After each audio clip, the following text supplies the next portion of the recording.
Hello বন্ধুরা, কেমন আছো তোমরা সবাই? আশা করছি ভালো আছো। আমিও মোটামুটি ভালোই আছি, কিন্তু প্রচণ্ড গরম পড়েছে। এতটাই গরম পড়েছে যে কি খাবো, কোথায় ঘুমাবো, মানে কিছুই ভালো লাগছে না। একদম তো জল ঢালা ভাত আর আলু ভাজা ছাড়া আর কিছুই খেতে ইচ্ছা করছে না। এবার চারবেলা তো আর সেটা খাওয়া যায় না। তো দেখো, আজকে আমি দুপুরবেলা বানিয়েছিলাম একদম পাতলা করে আলু পটল দিয়ে তেলাপিয়া মাছের ঝোল। সেটাই তোমাদের সঙ্গে শেয়ার করতে চলে এলাম। একদম অল্প তেলে রান্না করেছিলাম। এই গরমে তো খুব একটা বেশি তেল মশলা খাওয়াটা শরীরের একদমই ভালো না, আর আমি এমনিতেও তেল মশলা বেশি না।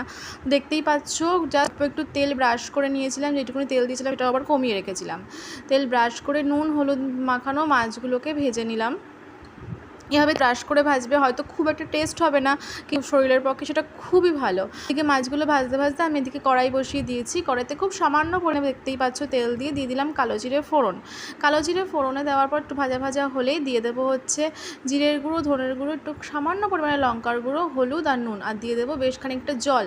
জল দিলাম কারণ যেহেতু গুঁড়ো মশলাটা কিন্তু সঙ্গে সঙ্গে পুড়ে যেতে পারে, তাই তোমরা একদম ফ্লেমটা কম রেখে মশলাটা দিয়েই একটু জল দিয়ে দেবে।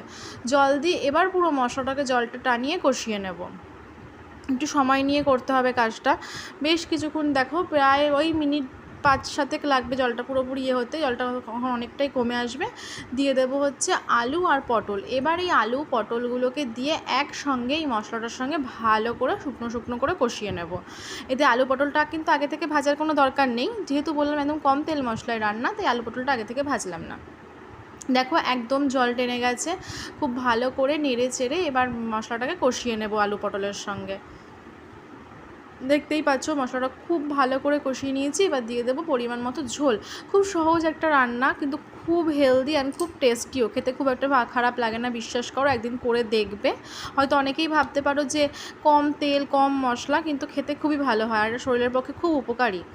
দেখো এই যে দিয়ে দিলাম হচ্ছে জল দেওয়ার পর এইটা ঢাকা দিয়ে দেবো। ঢাকা ওই মিনিট 5 মতো সময় লাগবে পুরোপুরি আলুটা আর পটলটা সিদ্ধ হতে। 5 মিনিট পর দেখো চলে এসেছি। এই যে আলুটা খুব ভালোভাবে সিদ্ধ হয়ে গেছে, আর দেখতেও খুব একটা খারাপ হয়নি। দেখো রঙটা খুব ভালোই এসছে। এই যে আলুটা খুব ভালোভাবে সিদ্ধ হয়ে গেছে। এবার আমি এখানে অ্যাড করতে দেবো সেই ভেজে রাখা মাছগুলো দিয়ে ওই 2 মিনিট মতো ফুটিয়ে নিলেই একদম রেডি হচ্ছে আমার এই তেলাপিয়া মাছের পাতলা ঝোল। কেমন লাগলো অবশ্যই জানাবে। ভালো লাগলে লাইক করবে, কমেন্ট করবে। আর হ্যাঁ, একজন আমাকে 2 দিন আগে কমেন্ট করেছিল যে আমি যেন তাকে মাছের ডিমের রেসিপি দেখাই। তো আমি চেষ্টা করবো রেসিপিটা শেয়ার করার। যেহেতু এখনও বর্ষাটা আসেনি, তাই বাজারে খুব একটা মাছের ডিম আমাদের এখানে অ্যাভেলেবেল না। মাছের ডিম পেলেই আমি শেয়ার করব। তো তাকে অনেক অনেক অনেক ধন্যবাদ আমার ভিডিওটা দেখার জন্য, আর আমাকে কোনো রান্নার রেসিপি রিকোয়েস্ট করার জন্য। প্লিজ এইভাবেই পাশে থাকবেন। তো চলো, এই যে আমার মাছের ঝোল পুরোপুরি কমপ্লিট, দেখতেই পাচ্ছ খুবই ভালো হয়েছিল খেতে। এবার গ্যাস বন্ধ করে দিয়ে 2 মিনিটের জন্য ঢেকে দিলাম। ঢেকে দেওয়ার পর এই যে ঢেলে নিয়েছি। দেখো যেইটুকুনি তেল দিয়েছিলাম সেই সামান্য তেলটুকুও ভাসছে।